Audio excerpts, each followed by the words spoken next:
All right, so this week we're going to be tying up the meat whistle. It's a fly by John Barr. Today we're going to tie it on a Ahrex PR 374 90-degree jig streamer hook and a size 1. And we're going to be using this Pro Sport Fisher, let's see where it's at, Flexi bead in Gunsmoke metal, size small. So that's the finished fly. Pop that guy out. We're going to be tying today with Vivus 6-odd, just kind of a rusty brown color. Get our Ahrex hook and our Pro Sport Fisher bead and just kind of thread it on there.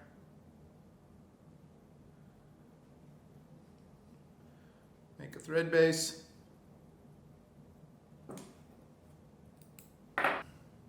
You want all your flies to last, so just each little step I'll throw a little zappy gap on there, something like that.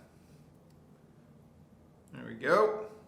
And we're going to be tying in some wiggle legs, black and blue.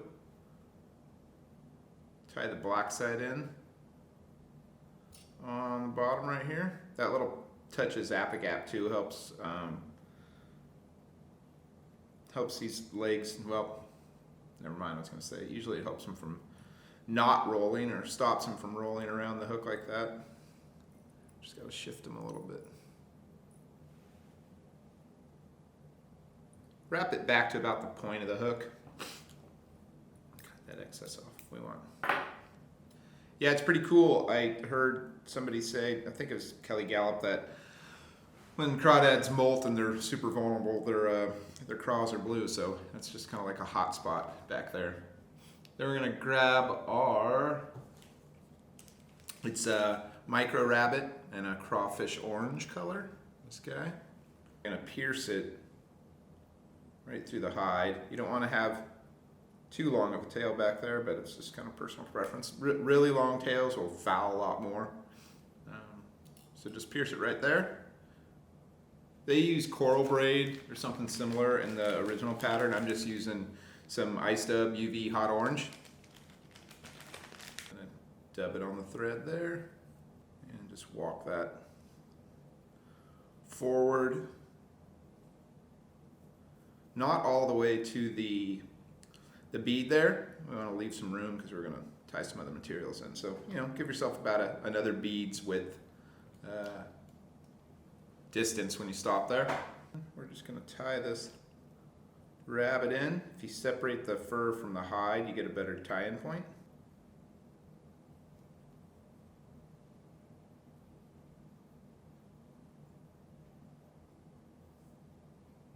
A couple in front and then a couple more over the back. Helps just kind of lock that in. Snip it. Here's a little trick you can do if you don't want to get your brush in all that rabbit or any other material, is just get your brushable zappy gap and just put it on your thread right there a little bit. Just a little touch of that stuff really helps, and kind of pull that back, and then when you wrap your thread on, obviously you're getting it right where you want it. So that guy's there. Then we're going to take some of this Marabou from Hairline, a burnt orange, kind of a cool color. You don't need a real big wispy one. Actually, the shorter ones are better for this application. And we're gonna take some of this lower feathers off, kind of slick it back, and we're just tying in just a little kind of chunk right there on the sides, just to give this body some width, some mass up here.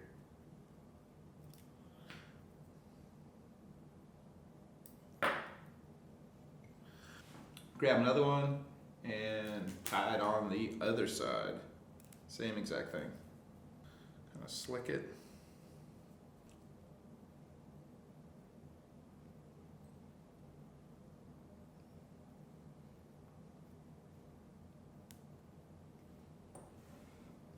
Trim that excess as close as you can. It's kind of difficult with that bead right there, but do what you can. A little bit of Flashaboo, some copper, just like maybe 3 or 4 pieces. Not real long, just goes back to basically the bend of the hook. I don't want it fouling around the tail and everything else back there. So just a couple pieces there. That's good. And then last but not least, the Schlappen, again from Hairline. Kind of an interesting name, Fiery Brown. Don't really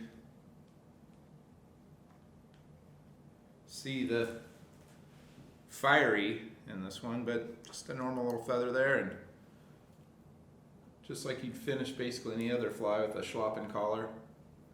Peel some of it away, separate it. So so your feather looks like so. Tie that guy in right there.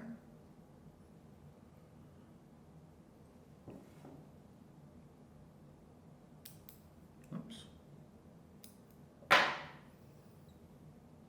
And just brush those fibers back while you kind of palmer it forward. Looks good.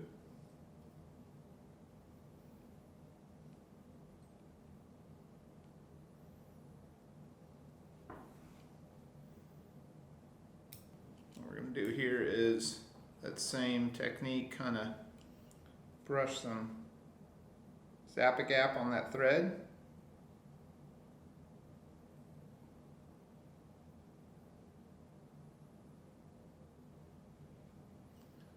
There we go. Give it a few turn whip finish there.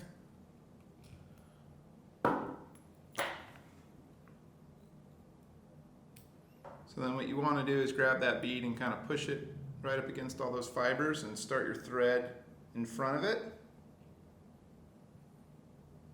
And just build a little thread dam here to kind of hold that bead up against those fibers. So just wrapping from left to right with a lot more wraps closer to the bead, just kind of building up that cone shape. And when you get it right, you'll kind of feel it tighten up. Like you'll feel the thread kind of advancing and jumping over the top of that cone, and then all of a sudden it will stop doing that and everything kind of gets tight, and you know that it's right up against there.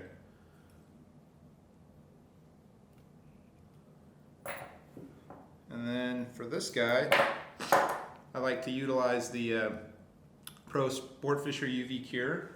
Just get some on there. Pretty good amount.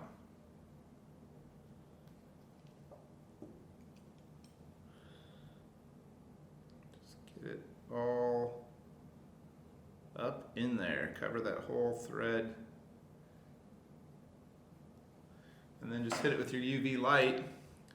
It's pretty nice. It cures clear, and it just kind of looks like an extension of that bead.